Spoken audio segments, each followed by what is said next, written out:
ఈ వార్ లో పాకిస్తాన్ కి అమెరికా అండ్ యూకే సపోర్ట్ చేసినారు. విత్ ప్రూఫ్స్ ఉన్నాయి దీంట్లో. ఎందుకండి అమెరికా ఎందుకు సపోర్ట్ చేసింది పాకిస్తాన్? సార్ ఒక మాట చెప్తాను సార్, టెర్రరిజం పాకిస్తాన్ భూమి మీద పుట్టింది అమెరికా కోసం. బంగ్లాదేశ్ లో ఒక అమెరికన్ స్పై ఉన్నారు, ప్రైమ్ మినిస్టర్ మోదీని చంపడానికి ఉన్నారు. అది అజిత్ డోవల్ కి తెలిసి మన వాళ్ళని పంపించి బంగ్లాదేశ్ లో అక్కడ చంపేపించిన తర్వాత న్యూస్ కావాలని చూపించినారు అమెరికాకి, చూడు మేము నువ్వు ఎవరైతే చంపాలనుకుంటున్నావో అది మేము వాళ్ళని ఎలిమినేట్ చేసినాము అని. జియో పాలిటిక్స్ లో టూ గుడ్ ఉండడం దేశానికి మంచిది కాదు. ఫుల్ లెంత్ ఎపిసోడ్ కన్జ్యూమ్ చేయలేకపోతే ఈ షార్ట్ ఫామ్ కాంటెంట్ ని మిస్ అవ్వకుండా ఉండడానికి లేజీ మసిల్ షార్ట్స్ ఛానల్ ని సబ్స్క్రైబ్ చేసుకోండి. సో ఈ జియో పొలిటికల్ గా మాట్లాడుతున్నప్పుడు ప్రతిసారి మనకు మాట్లాడుకునే మాట 1971 లో ఇండియా పాకిస్తాన్ జరిగిన వార్ అండి. సో ఈ వార్ లో పాకిస్తాన్ కి అమెరికా అండ్ యూకే సపోర్ట్ చేసినారు. అవును, విత్ ప్రూఫ్స్ ఉన్నాయి దీంట్లో. అవును. మనమేమో అమెరికా నెత్తిన పెట్టుకొని అమెరికా అంటే గొప్ప, ల్యాండ్ ఆఫ్ డ్రీమ్స్, అది ఇదని అనుకుంటాం. వాళ్ళేమో ఓపెన్ గా లిటరలీ అప్పటి ప్రెసిడెంట్ నిక్సన్ ఎవరైతే ఉన్నారో వాళ్ళు అంటారు, remember Pakistanis have been our friends, the damn Indians. ఆ వర్డ్ వాడతాడు ఆయన. Damn Indians have not been our friends అంటాడు. మనమేమో ఇట్లా ఉన్నాం అమెరికాని ప్రైజ్ చేస్తూ. ఎందుకండి అమెరికా ఎందుకు సపోర్ట్ చేసింది పాకిస్తాన్కి? సార్ ఒక మాట చెప్తాను సార్, మీరు ఒక పేరు తీసుకున్నారు, Richard Nixon. American history of presidents తీసుకుంటే వాడిని మించిన వెదో ఇప్పుడు దాకా లేడు సార్. చాలా అంటే ఎకనామిక్గా కూడా పిచ్చి డిసిషన్లు తీసుకున్నాడు. ఇన్ఫ్యాక్ట్ రిచర్డ్ నిక్సన్తో పాటు ఇందిరాగాంధీది కూడా ఒక ఎక్స్పీరియన్స్ ఉంది. చాలా అవమానించాడు. ఆయన అవమానించిన తర్వాతనే ఇందిరాగాంధీ తిరిగి వచ్చిన తర్వాత అదంతా మనకి గ్రీన్ రెవల్యూషన్లో పుష్ వచ్చింది. గ్రీన్ రెవల్యూషన్ కొంచెం ముందే స్టార్ట్ అయింది, కానీ పుష్ వచ్చింది. వాడు ఫుడ్ ఇస్తాను అని చెప్పి పిలిచి అవమానించాడు ఇండియన్ ప్రైమ్ మినిస్టర్.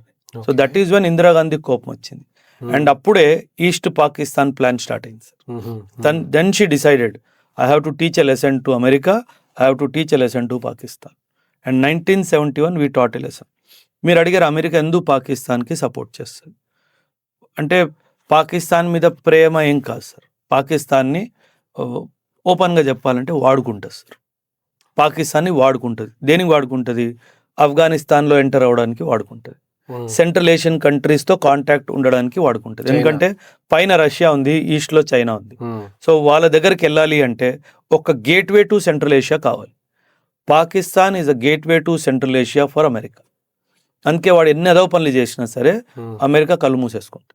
ఎందుకంటే వాడు కావాలి. అందుకే ఏ యుద్ధం అయినా సరే, ఫర్ ఎగ్జాంపుల్ ఆపరేషన్ సింధూరే అనుకుందాం. ఇప్పుడు వాడు ఓడిపోతాడు అనగానే అమెరికాడు దూకేస్తాడు, ఆపండి ఆపండి ఆపండి అంటాడు. ఎందుకంటే ఇమాజిన్, పాకిస్తాన్ దగ్గర అమెరికన్ వెపన్స్ ఉన్నాయి సార్.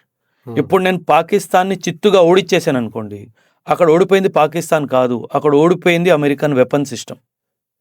అది ప్రూవ్ అయిపోయింది అనుకోండి, అమెరికన్ వెపన్ సిస్టమ్ వరల్డ్ ఎవడు కొనుక్కోడు. ఇప్పుడు F-35 మనం కేరళలో ఆపాం, గుర్తుందా? కేరళలో ఒక 40 రోజుల పైన ఒక F-35 విమానం యూకేకి చెందింది. కానీ F-35 విమానం ఎవరిది? అమెరికా వాడిది.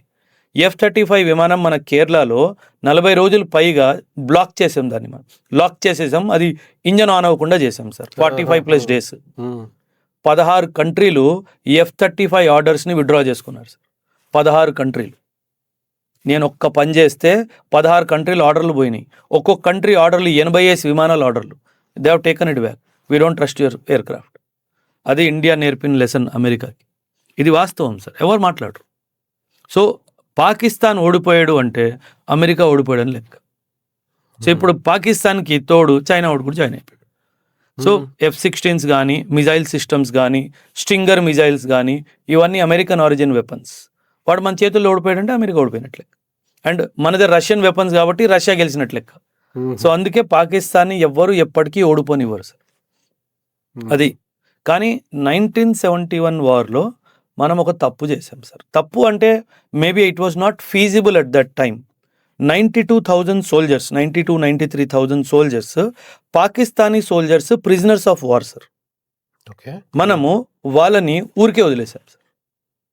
93,000 సోల్జర్స్ని పాకిస్తాన్ 1971 వార్లో మనం ప్రిజనర్స్ ఆఫ్ వార్లో తీసుకున్న వాళ్ళని ఓపెన్గా వదిలేసాం సార్. ఎందుకు వదిలేసాం? పిఓకే గురించి మాట్లాడాల్సిందిగా. పిఓకే నాకు ఇస్తే వీళ్ళని ఇస్తా అని చెప్పాల్సిందిగా. And you will not believe sir, ఈ 93,000 మందిని ఎక్కడ పెట్టారు తెలుసా? They joined ISI. అండ్ వాళ్ళని ఎట్లా ఇండాక్ట్రినేట్ చేశారంటే, మీకు అన్యాయం జరిగింది, వీళ్ళు మిమ్మల్ని హింసించారు, మీ సెల్ఫ్ రెస్పెక్ట్, మీ ఆత్మ అభిమానాన్ని వీళ్ళు తప్పుగా చూశారు, వాళ్ళ మీద మీరు పగ తీర్చుకోవాలని చెప్పి వాళ్ళందరినీ ఇండాక్ట్రినేట్ చేసి ఐఎస్ఐలో పెట్టారు. అండ్ ఐఎస్ఐ నెట్వర్క్ బిల్డ్ అయిందే ఆ 93,000 మందిని. ఎందుకంటే ఒక్కసారి మీరు ప్రిజనర్ ఆఫ్ వార్ వెళ్తే మళ్ళీ మిమ్మల్ని తిరిగి మెయిన్ ఆర్మీలో తీసుకోరు సార్. ఎందుకంటే మీరేమైపోయారు, మేబీ మీ మనస్తత్వం మారిపోయిందేమో, మీరు వాళ్ళ గురించి ఆలోచించడం స్టార్ట్ చేశారేమో అన్న ఉద్దేశంతో మళ్ళీ మెయిన్ ఆర్మీలో తీసుకోరు సార్ తిరిగి. సో వాళ్ళని మెయిన్ ఆర్మీలో తీసుకోకుండా ఐఎస్ఐలో జాయిన్ చేయించారు. ఎంతో మంది ప్రిజనర్స్ ఆఫ్ మనల్ని వదిలేస్తే వాళ్ళు ఐఎస్ఐ చీఫ్లా కూడా రిటైర్ అయ్యారు. అది మనం చేసిన అదో పని. అంటే ఏదో పని అంటే వీఆర్ టూ గుడ్ సార్. జియో పాలిటిక్స్లో టూ గుడ్ ఉండడం దేశానికి మంచిది కాదు sir. We should not have left them. ఖచ్చితంగా మనం పిఓకి అడగాల్సింది, లేదా బంగ్లాదేశ్ ద్వారా నాకు ఈస్ట్కి కారిడార్ కావాలి అన్నట్టు అడగాల్సింది సార్. రెండూ చేయలేదు. So that was a blunder sir, that was a big blunder. Operation Sindoor టైంలో కూడా పాకిస్తానీ డిఫెన్స్ మినిస్టర్ అనుకుంటే ఎవరో తనని, ఆ మినిస్టర్ ఖాజా ఆసిఫ్ తనని ఇంటర్వ్యూ చేస్తుంటే లిటరలీ ఓపెన్ గా అడ్మిట్ చేసుకుంటారు ఆయన, ఈ we are doing this dirty work for the sake of America అని. అరే సార్, టెర్రరిజం పాకిస్తాన్ భూమి మీద పుట్టింది అమెరికా కోసం సార్. ఐఎస్ఐఎస్ మీరు అన్నారు, దాన్ని జన్మనిచ్చింది అమెరికా సార్. ఇది చాలా మందికి తెలియదు. అంటే మనం అమెరికా, మీరు అన్నారు ఏదో land of dreams or you know మీకు ఏ కోరికలు ఉన్నా నెరవేరుతాయి, అక్కడ వెళ్తే మంచి అవకాశాలు దొరుకుతాయి, అవన్నీ పక్కన పెట్టండి సార్. అమెరికా ఏనాడు అమెరికా భూమి బయట డెమోక్రసీ గురించి మాట్లాడలేదు సార్. ఓన్లీ అమెరికా భూమిలోనే డెమోక్రసీ. అమెరికా భూమి దాటితే వాళ్ళు డెమోక్రసీ గురించి ఆలోచించరు. వాళ్ళకి ఏం వస్తుంది దీంతో అదే ఆలోచిస్తారు. It is the most selfish country in this world. And మనమేమో వెళ్ళి వాళ్ళకి సేవలు చేస్తాం, వాళ్ళేమో గొప్పలు అవుతున్నారు, మనం ఎక్కడ ఉండిపోయాం చూడండి. So this is how one. అంటే నేనేం అల్ట్రా నేషనలిస్ట్ ఏం కాదు సార్. అండ్ బట్ నాకేమనిపిస్తుంది అంటే, యూ డూ ఫర్ యువర్ కంట్రీను. నువ్వు అక్కడికి వెళ్ళి బానిసలా ఎందుకు చేయాలి? ఇక్కడ నీ దేశం, ఇప్పుడు అబ్దుల్ కలాం గారు కానీ, విక్రమ్ సారాభాయ్ గారు కానీ, ఇలాంటి ఎంత గొప్ప గొప్ప మేధావులు, సైంటిస్టులు మన దేశం కోసం ఎంత చేశారు సార్. ప్రతిదీ డబ్బు కాదు కదా సార్. అంటే నువ్వు అక్కడికి వెళ్తే నీకు డబ్బు వస్తుంది, ఇక్కడ ఉంటే నీకు గౌరవం వస్తుంది కదా సార్. ఎప్పుడైనా సరే మన భూమి మీద అబ్దుల్ కలాం గారు చనిపోతారా సార్? ఆయన ఎప్పటికీ చనిపోడు. ఎందుకంటే మనం చనిపోనివ్వం కాబట్టి. బికాజ్ ఆయన అంత చేశాడు మన దేశం కోసం. మీరు కూడా చేయండి. ఏముందో 4 రూపాయలు తక్కువ వస్తాయి, కానీ దేశం బాగుపడుతుంది కదా సార్. ఆ ఆలోచన లేదు. అంటే నేను సెల్ఫిష్ నేచర్. కమ్యూనిటీ ఇంట్రెస్ట్ని సెల్ఫ్ ఇంట్రెస్ట్ కన్నా కింద పెడతారు. కానీ ఎప్పుడైనా సరే కమ్యూనిటీ ఇంట్రెస్ట్ పైన ఉండాలి, సెల్ఫ్ ఇంట్రెస్ట్ కింద ఉండాలి. అప్పుడే కదా దేశం బాగుపడేది. పాడ్కాస్ట్లో ఇక్కడ దాకా వచ్చినారు అంటే మీకు ఈ పాడ్కాస్ట్ చాలా నచ్చుతుంది అని చూస్తున్నారు, కానీ సబ్స్క్రైబ్ చేయట్లేదు. Please do subscribe. అదే వార్లో అండి, కొంచెం ఆ వార్ గురించి కంటిన్యూ చేస్తే 71 వార్లో బే ఆఫ్ బెంగాల్లో అమెరికన్ షిప్స్ వస్తుండే మనల్ని దాడి చేయడానికి పాకిస్తాన్ తరపున. అంటే ఆ కాలంలో ఉన్న వార్షిప్స్ లో బిగ్గెస్ట్ వార్షిప్ అమెరికాలో ఉంది, అది న్యూక్లియర్ వార్షిప్. దాన్ని వేసుకొని ఇంకా పిల్ల బచ్చా కొన్ని షిప్స్ వేసుకొని వస్తుంది బే ఆఫ్ బెంగాల్ కి. ఇంకా అయిపోయింది, ఇండియా పైన దాడి చేస్తారు అన్న టైంలో అసలు అది సినిమాటిక్ గా క్రేజీగా నీళ్ళ నుంచి రష్యన్ న్యూక్లియర్ సబ్మెరీన్స్ బయటకు వచ్చినాయి. ఇంకా అది చూసి, అది చదువుతుంటే నాకు లిటరలీ యూటర్న్ తీసుకున్నాయి అనగానే నేను ఇమాజిన్ చేసుకుంటే అసలు క్రేజీ అనిపించింది నాకు. ఇండియాకి, రష్యాకి అండ్ ఈ అమెరికాకి ఇదేంటి సార్ అది? Sir, Russia is a all weather friend to India sir. అంటే ఏ పరిస్థితి వచ్చినా రష్యా ఏనాడు మన స్నేహం వదిలేయలేదు సార్. ఎందుకంటే చాణక్య గారు ముందే చెప్పారు sir, your neighbour is your natural enemy, his neighbour is your natural friend. So మనకి neighbour China, he's our natural enemy, his neighbour is Russia, he's our natural friend. ఇది జియో పాలిటిక్స్ లో 100% rule పనిచేస్తుంది. ఇటు Pakistan enemy, అటు ఆఫ్ఘనిస్తాన్ నా friend.